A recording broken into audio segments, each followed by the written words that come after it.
Moshi Moshi! Greetings to you all! I'm back once again. This is a special episode, for this will mark the first episode of the Dive into What Is series. So, basically, we are going to dive into a character and what they really are, explore their strengths, weaknesses, and how they fit into the story. I will also bring up backstories and facts that is needed for the character. Why don't we begin with the ever-so-loved pony, Pinkie Pie? Yeah! So, Pinkie Pie, which full name is Pinkie Diane Pie, at first glance is to be seen as the happy-go-lucky character often used for comic relief in most episodes. Her main trait is making people laugh and smile, which is obvious given she's the element of laughter. Yet, when the episode revolves around her, we can see how deep Pinkie Pie's character pool really is. She is, in my opinion, one of the most intricate characters of My Little Pony's Friendship is Magic. First, why don't we dive into the past of Miss Pie, shall we? Because any good character starts with a good backstory. Now, let's see. The Pie family are rock farmers? So I'll pause for a second here just to point out that they farmed rocks. At first, it seemed kind of weird to me and, well, really stupid. I tried to see if they were actually such things as rock farmers, but didn't come up with anything. Then I remembered that gems and crystals could be considered rocks of sorts, and there are such things as gem and crystal stores to buy different types of, yep, you guessed, gems and crystals. Then looking at the rocks, at first glance they seem like ordinary rocks, but if you remembered, the big rock that Rarity found that led to her getting her cutie mark kind of looks just like the types of rock that the Pies farmed. And there are stones in real life called georocks that have crystals inside. Which shows that the Pie family farm was probably a profitable farm. Yet looking at the farm and the family, well, it looks dull and kinda seems Amish, which, knowing the Amish, were strict with rules, and that would definitely have an effect on a pony, especially since she's obviously different from her three sisters and her parents. In my opinion, that would be frustrating for someone trying to find out who she was. Then the story goes that a rainbow appeared, giving Pinkie Pie an epiphany of what she was missing in her life, and apparently part of that was curly hair. After throwing her first party, she received her cutie mark, and then eventually headed to Ponyville to live with Mr. and Mrs. Cake, and works as a part-time baker, full-time party pony. This would raise the question, why would seeing the rainbow be such a big deal?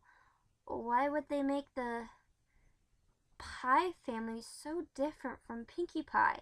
How does anything before her cutie mark be relevant to Pinkie Pie now? Well, when we get into looking at Pinkie Pie's traits, we see that Pinkie's strongest trait of bringing smiles to those also hides her biggest flaw. As seen in Party of One, Pinkie can be seen to easily think the worst, and in Pinkie Pie jump to the worst conclusion. Pinkie may seem carefree, but she's very self-conscious. Yes, she may seem outgoing, but she worries a lot of how she's seen. Then, when she does start to feel bad about herself, she reacts in two different ways. One, hiding it, or having a total mental breakdown. She can be typed as what I like to call a conceal don't feel character, which is usually someone who can often have some form of anxiety or be very depressed, but refuses to show it to others around them, shutting how they truly feel with a smile. having the idea of if I help others to be happy, then I'm happy, which Pinkie clearly states in her song Smile. Then, when they can't take it anymore and get to the point of basically exploding, they break down. Sadly, Pinkie can be seen as just that. Which brings me on how Pinkie was presented in season 4. I think most of her presentation was accurate if you consider the type of character she is. Often with this type of character, when she starts to feel unsure or depressed, often tries to do their best to make sure everyone around them are not feeling in any way like her, and do this to the point where they become annoying or seen as rude and have overstepped.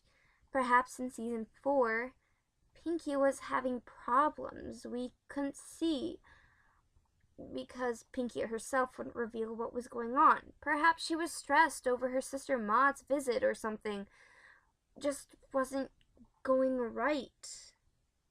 Then, as I think, Dr. Wolf's video came to mind. He talked about how when Pinkie realized how overbearing she could be, how she would take it to heart and tend to feel like she isn't doing her job and not holding up to her talent. This is the kind of personality that can actually stem from Pinkie's past. Her being different from her family, her upbringing being so strict. She could have developed the need to please those around her, to live up to some expectation that people have of her. It shows why Pinkie is such a relatable character. Everyone has at some point felt like they had to please someone, whether it's their friends, parents, coworkers, yet Pinkie still doesn't stop there. Pinkie is someone who actually sees outside the box and looks at a bigger picture. Thus, if she takes the time to step back, she can actually say what really needs to be said, which can be seen in Pinkie Apple Pie. Now, one more thing that I actually want to point out about Pinkie is her cutie mark. It's of 3 balloons, which has nothing to do with her name. Often, cutie marks reflect something with the name because, in my thought process, the names are a part of who they are. Pinkie doesn't see her name as who she is. Her name that she identifies herself with is her nickname. It's not like she doesn't like her real name, but for her, she sees who she is now as Pinkie, and Pinkamena as someone who she used to be. So my overall thought to what Pinkie Pie is, well, Pinkie Pie is someone who generally puts others before herself, even if she wants to feel apart. She's the pony with many layers, and you would really have to look close to see the real Pinkie Pie. So, tell me what you think of the happy-go-lucky pony that is Pinkie. Do you think that I hit the nail on the head, or perhaps I'm looking at her in a completely different way? Until next time, I'll be here waiting for the thrills and spills. I'm kuso-ka, and I can't wait to see you next time. A used pink bathrobe, a rare mint snow globe, a Smurf